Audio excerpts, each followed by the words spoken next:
Bismillahirrahmanirrahim. Assalamualaikum warahmatullahi wabarakatuh. Innal hamdalillah nahmaduhu wa nasta'inuhu wa nastaghfiruh wa na'udzubillahi min syururi anfusina wa sayyiati a'malina may yahdihillahu fala mudhillalah wa may yudlilhu fala hadiyalah. Nasyhadu an la ilaha illallah wahdahu la syarikalah wa nasyhadu anna Muhammadan abduhu wa rasuluhu la nabiyya ba'dah. Pemirsa yang dimuliakan oleh Allah Subhanahu wa taala, kembali lagi kita bersyukur kepada Allah Subhanahu wa taala atas segala limpahan nikmat dan karunia-Nya kepada kita semuanya, sehingga kita bisa berjumpa dan melaksanakan segala aktivitas kita di hari yang berbahagia ini. Salat serta salam kita junjungkan kepada baginda besar kita, Rasul kita Muhammad sallallahu alaihi wasallam, yang mana beliau adalah qudwah dan teladan kita semuanya. Pemirsa yang dimuliakan oleh Allah Subhanahu wa taala, kembali lagi episode kita, episode pembelajaran tentang keimanan kepada hari akhirat, al-imanu bil yaumil akhir, yang merupakan salah satu pokok daripada pokok-pokok keimanan, rukun dari keimanan agama kita. Dan pada episode yang lalu kita telah membahas tentang tanda-tanda kecil dari tanda-tanda dekatnya hari kiamat. Di antaranya episode yang lalu kita sebutkan, di antara tanda-tanda dekatnya hari kiamat adalah Fathu Baitul Maqdis, pembukaan atau penaklukan Baitul Maqdis, dan ini kita telah jelaskan telah terjadi di zaman Umar bin Khattab di tahun ke-16 Hijriyah. Kemudian mutanun ya'khudzu fikum ka qu'asil ghanam, kematian yang mematikan kaum muslimin secara serentak dalam satu waktu dalam jumlah yang banyak, dan ini terjadi kata para ulama di tahun ke-18 Hijriyah dalam peristiwa yang disebut dengan ta'un amwas, penyakit wabah ta'un di sebuah kota yang bernama Amwas dekat dengan Baitul Maqdis. Kemudian diantaranya yang kita sebutkan juga bahwasanya diantara tanda kecil atau tanda-tanda dekatnya hari kiamat adalah istifadatul mal, keberlimpahannya harta, dan ini kita sebutkan telah terjadi di zaman Umar bin Khattab, Utsman bin Affan tatkala berlimpahnya harta disebabkan penaklukan Persia dan Romawi, dan juga terjadi di zaman Umar bin Abdul Aziz rahimahullah ta'ala, dan akan terjadi di akhir zaman, di zaman Nabi Isa dan Imam Mahdi tatkala keduanya dimunculkan oleh Allah Subhanahu wa ta'ala. Kemudian yang selanjutnya adalah fitnah yang menyerang kaum muslimin di akhir zaman, dan juga perjanjian antara kaum muslimin dan Banil Asfar. Adapun pada episode kita yang berbahagia ini, kita akan membahas 7 tanda-tanda kecil lainnya dari tanda-tanda dekatnya hari kiamat. Tanda-tanda kecil dari tanda-tanda dekatnya hari kiamat, yang pertama yang akan kita bahas adalah kasratul qatl.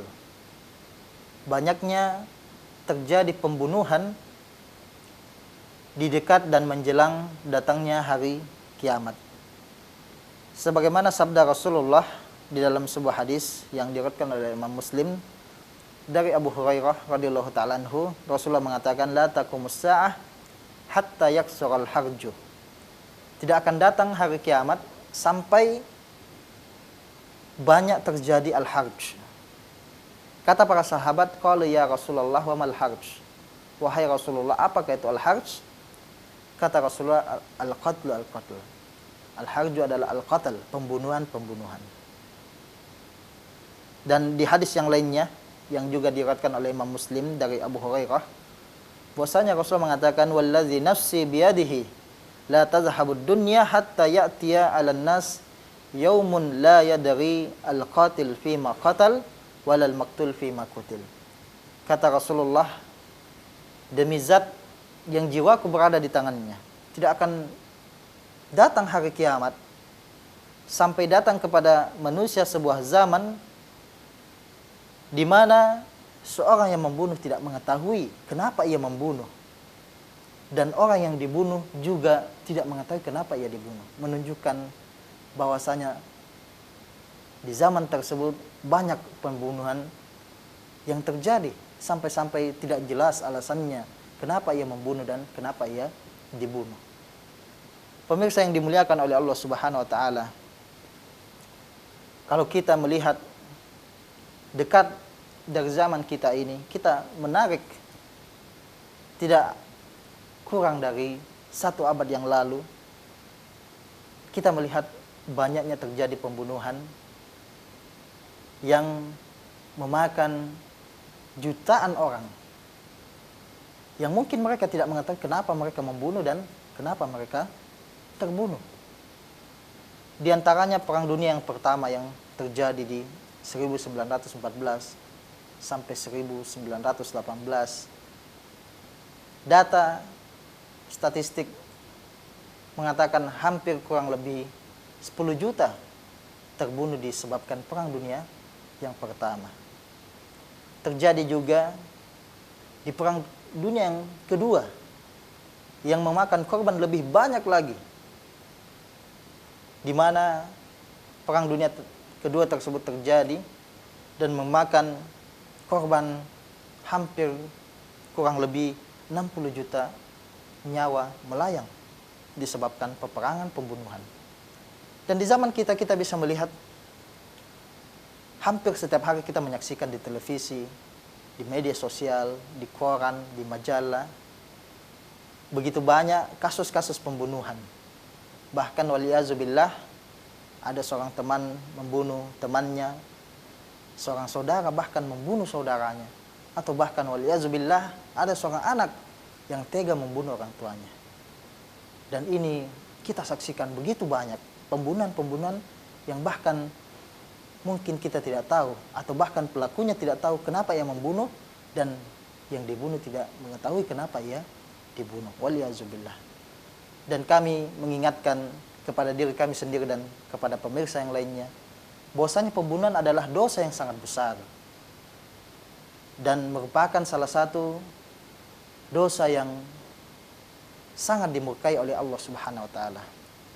Allah Subhanahu wa taala berfirman, "Wa may yaqtul mu'minan muta'ammidan fajazaohu jahannam khalidan fiha wa ghadiballahu alaihi wa la'anahu wa adalahu azaban azima."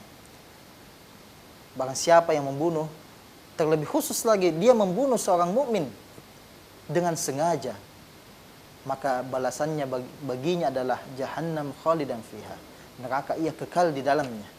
Wa ghadiballahu alaihi, dan Allah marah kepadanya. Wa la'anahu, dan Allah melaknatnya. Wa adalahu azaban azim, dan Allah menjanjikan baginya, mengancam baginya, menyediakan baginya azab yang pedih di hari kiamat nanti. Ini menunjukkan bahwasanya dosa pembunuhan adalah dosa yang sangat besar yang tidak boleh kita lakukan, khususnya tatkala kita beriman kepada Allah Subhanahu wa taala. Dan ini adalah salah satu tanda dekatnya hari kiamat, adalah banyaknya pembunuhan yang terjadi menjelang datangnya hari kiamat. Kemudian yang kedua, pemirsa yang dimuliakan oleh Allah Subhanahu wa taala, tanda-tanda kecil dari tanda dekatnya hari kiamat yang lainnya adalah intisyaruz zina, tersebarnya perzinahan, waliyazubillah. Di dalam hadis dari Anas bin Malik dari Nabi SAW, beliau bersabda, "Inna min asyratis sa'ah ay yurfa'al ilm wa yasbutal jahal wa yashrabul khamar wa yadhharuz zina." Hadis diriwayatkan oleh Imam Bukhari dan Muslim. Kata Rasulullah, di antara tanda-tanda dekatnya hari kiamat adalah diangkatnya ilmu. Maka tatkala ilmu diangkat, tertinggallah di atas muka bumi ini kejahilan. Dan yang dimaksud di sini adalah kejahilan tentang agama. Karena boleh jadi dalam masalah duniawi kita telah sampai ke bulan, tetapi di akhir zaman kejahilan dalam masalah agama merajalela di mana-mana. Kata Rasulullah, wa yushrabal khamar. Termasuk juga tanda dekat hari kiamat adalah diminumnya, maraknya minuman-minuman keras, dan syahidnya adalah wa yadhharuz zina. Syahid kita adalah Rasulullah mengatakan akan tersebar yang namanya perzinahan, waliyazubillah.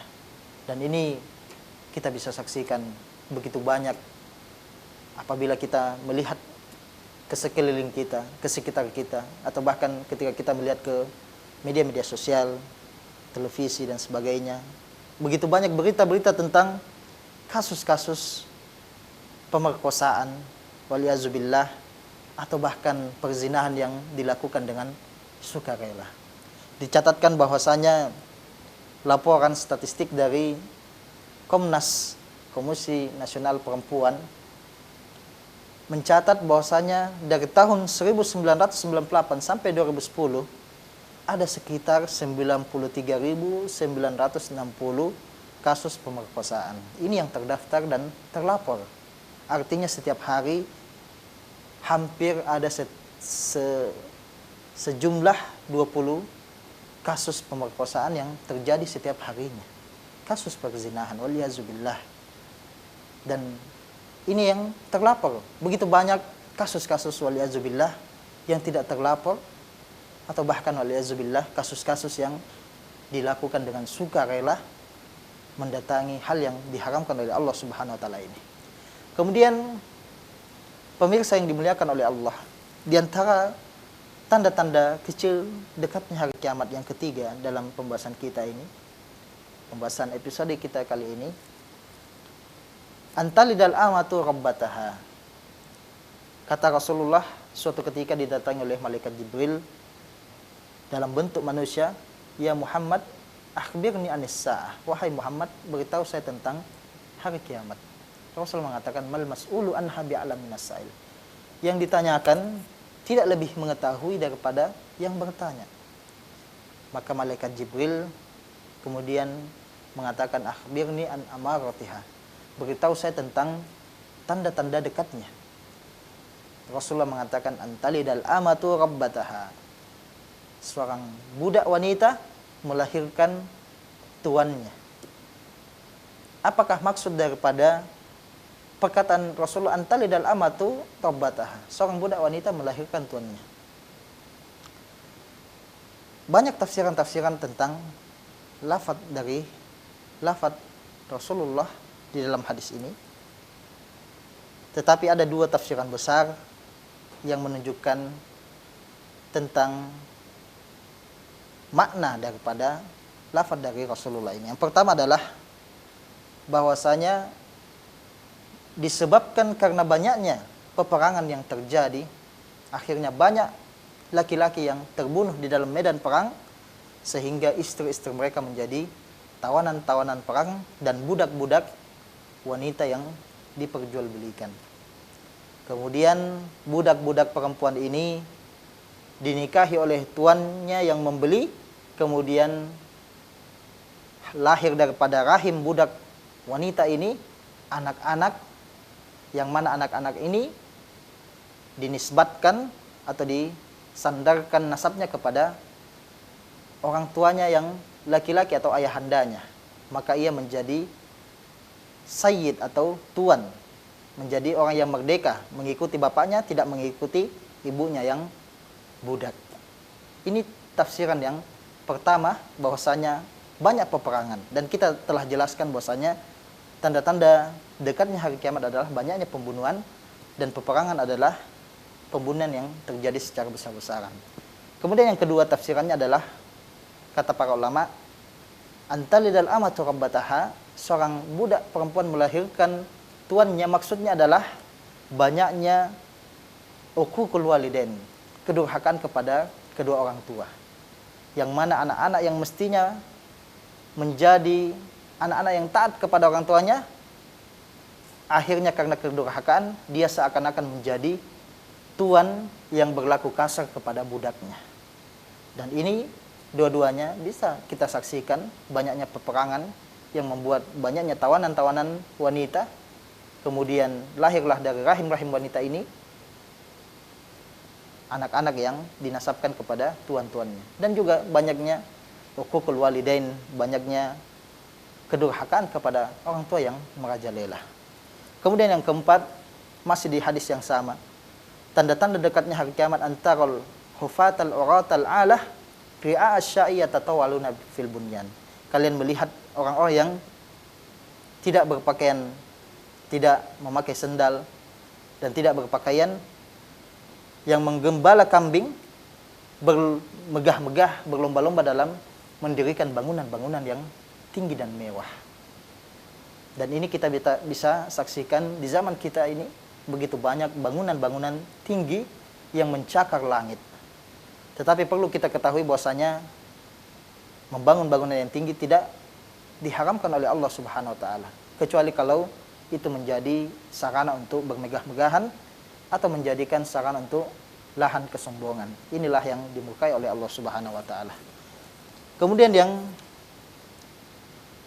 kelima, keenam dan ketujuh, di antara tanda-tanda dekatnya hari kiamat, kata Rasulullah, la taqumus sa'ah hatta yadhharul fahash wat tafahush.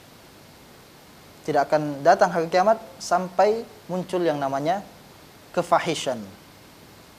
Apakah kefahishan itu? Kefahishan adalah segala sesuatu yang bersifat buruk yang bersumber daripada yang namanya perkataan dan perbuatan.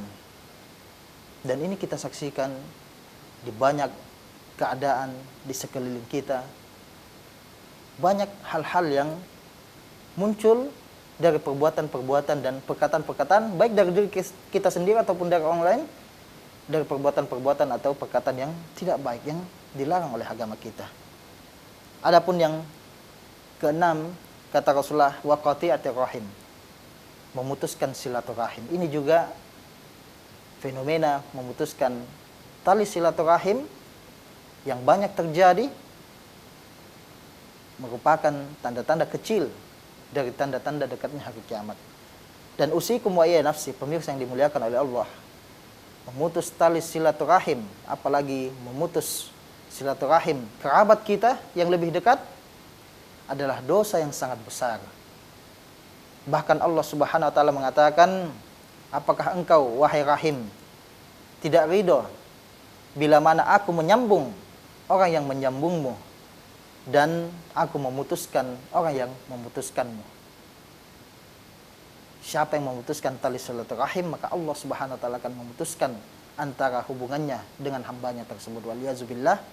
Mari kita menyambung tali silaturahim khususnya kepada kerabat kita dengan cara-cara yang baik, dengan saling memberikan hadiah, perkataan yang baik, dengan tidak menghajar atau tidak meninggalkan mereka. Terlebih khusus lagi kepada kedua orang tua kita yang mana mereka adalah rahim yang paling dekat kepada kita semuanya. Termasuk dari tanda-tanda dekatnya hari kiamat adalah banyaknya pemutusan tali silaturahim, waliyazubillah. Kemudian yang ketujuh, kata Rasulullah, su'ul mujawarah, etika buruk terhadap tetangga yang tersebar di mana-mana, merupakan juga salah satu tanda dari tanda-tanda dekatnya hari kiamat. Dan ini kita bisa saksikan. Kita tidak usah melihat kepada orang lain, mungkin kita kepada tetangga kita tidak berlaku dengan sebaik-baiknya, bagaimana bertetangga dengan cara yang terbaik. Mungkin kita melakukan perbuatan-perbuatan yang mengganggu daripada tetangga kita. Kita memutar tontonan atau bahkan waliyazubillah musik yang bisa mengganggu keadaan ketenangan tetangga kita.